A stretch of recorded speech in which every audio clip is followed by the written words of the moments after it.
ప్రభు అయిన యేసుక్రీస్తు నామములో సహోదరుడా సహోదరి, నా హృదయపూర్వకమైన శుభములు మీకు తెలియజేస్తూ ఉన్నాను. విశ్వాసాన్ని పెంపొందించుకోవడానికి ఆధ్యాత్మికమైన సందేశాలు వింటూ ఆదరించబడదాం. దేవుని వాక్యంలో నుండి ఒక మాటను మనం చదువుకుందాం. ఆదికాండము 8వ అధ్యాయము 9 నుంచి 11 వచనాలను మనం చదివితే, తన అరకాలు నిలుపుటకు దానికి అనగా నల్లపావురమునకు స్థలము దొరకలేదు గనుక ఓడలోనున్న అతని యొద్దకు తిరిగి వచ్చెను. సాయంకాలమున అది అతని యొద్దకు వచ్చినప్పుడు త్రుంచబడిన ఒలీవ చెట్టు ఆకు దాని నోట నుండెను. మనకి ప్రోత్సాహాన్ని ఇవ్వకుండా ఎప్పుడు తొక్కిపట్టి ఉంచాలో, ఎప్పుడు సూచిక క్రీడిచి ఆదరించాలో దేవునికి తెలుసు. ఏది ఎలా ఉన్నా ఆయన మీద ఆధారపడడం అనేది ఎంత ధన్యత. ఆయనకి మనం జ్ఞాపకం ఉన్నామనే రుజువులేమీ కనిపించినప్పుడు ఇదే మన కర్తవ్యం. కంటికి కనిపించే సూచనలన్నిటికన్నా తానిచ్చిన మాట మనల్ని ఎప్పుడూ గుర్తుంచుకుంటామని, ఆయన చేసిన వాగ్దానం ఎక్కువ నమ్మదగినదని, ఎన్నదగినదని మనం గ్రహించాలని ఆయన ఉద్దేశం. ఆయన ప్రత్యక్షమైన సూచన పంపితే అది మంచిదే. అది లేకుండా ఆయన నమ్మిన మనము అది కనిపిస్తే రెట్టింపు ఉత్సాహంతో ఆయన స్తుతిస్తాము.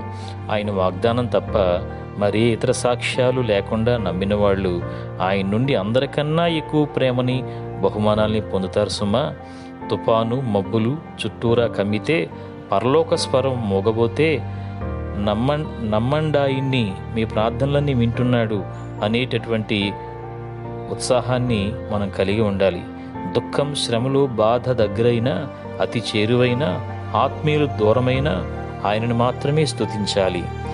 దారి కష్టమైన, బ్రతుకు నిష్ఠూరమైన, భయంతో మన కళ్ళకి మసగులు కమ్మినా, చెంతనున్నాడు చేతిలో చెయ్యి వెయ్యండి.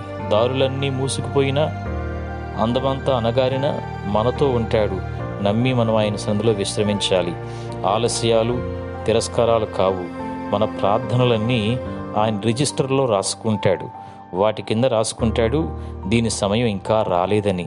దేవుడికి ఒక సమయం, ఒక ప్రత్యేకమైన కారణం ఎప్పుడూ ఉంటాయి.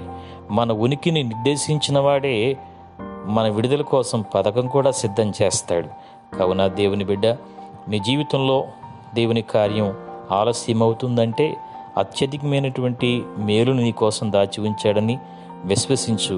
నీకు ఏది కావాలో, ఏది శ్రేష్టమైనదో, నీకు ఏది అవసరమో ఎరిగిన దేవుడు తగిన సమయంలో నీకిచ్చి నిన్ను బహుగా వర్ధిల్ల చేస్తాడని నమ్మకముంచు. వాగ్దానం మీద ఆధారపడి ముందుకు కొనసాగిపో. దేవుని కృప నీకెప్పుడు తోడై ఉంటుంది.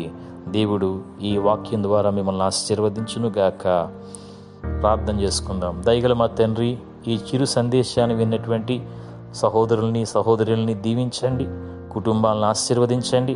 వారి వ్యక్తిగత జీవితంలో విశ్వాసపు పరిమాణంలో వారు పెరగడానికి, తద్వారా విజయాలు చూడడానికి సహాయం చేయమని, నీ మెండైనటువంటి దీవెనలతో, కృపలతో వారిని, వారి కుటుంబాలను బహుగా వర్ధిల్ల చేయమని, సకల ఆశీర్వాదాలని వారికి అనుగ్రహించమని యేసు దివ్య నామమున ఈ మనవులన్నీ అడిగి వేడుకుని పొంది ఉన్నాము తండ్రి.